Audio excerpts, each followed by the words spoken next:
Hi, అందరికీ నమస్కారం. అందరూ ఎలా ఉన్నారు? నేను మీ పల్నాడు పిల్లని. ఈరోజు పచ్చి పులుసు ఎలా చేయాలో చూద్దాము. 10 మినిట్స్లో ఈజీగా చేసుకోవచ్చు. ఒక బౌల్ తీసుకొని నిమ్మకాయ సైజ్ అంత చింతపండుని వాటర్ పోసుకొని నానబెట్టుకోవాలి. హాట్ వాటర్ అయినా పోసుకోవచ్చు. చింతపండు 10 గ్రామ్స్ ఉంటుంది. ఒక ఆనియన్ని కట్ చేసి పక్కన పెట్టుకోండి.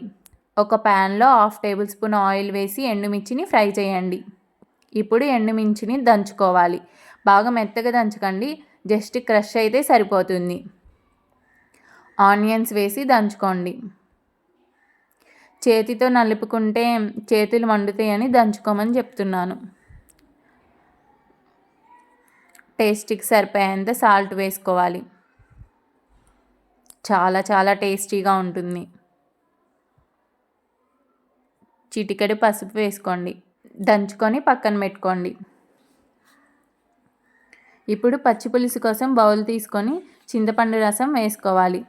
మనకి చింతపండు రసం ఎంత క్వాంటిటీ కావాలో అంత క్వాంటిటీ తీసుకోండి. ఇప్పుడు మనం క్రష్ చేసి పెట్టుకున్న ఆనియన్స్, ఎండుమిర్చి అన్నీ వేసి ఒక్కసారి చేత్తో నలుపుకోండి. బెల్లం అనేది ఆప్షనల్. మీరు ఇక్కడ టేస్ట్ చూసుకోండి ఒకసారి. ఉప్పు కారం సరిపోతే కలుపుకోండి. నేను బెల్లం వేసుకున్నాను, మీకు నచ్చితే వేసుకోండి, లేదంటే అవసరం లేదు. ఒక ప్యాన్లో 1/2 టేబుల్ స్పూన్ ఆయిల్ వేసుకొని తిరుగుమాత వేసుకోవాలి.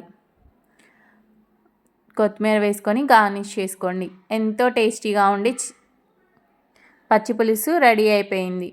ఇప్పుడు టేస్ట్ చేసి ఎలా ఉందో చెప్దాము. నా ఛానల్ మీకు నచ్చితే సబ్స్క్రైబ్ చేయండి.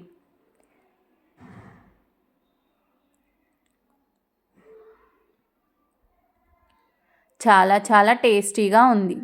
Thank you.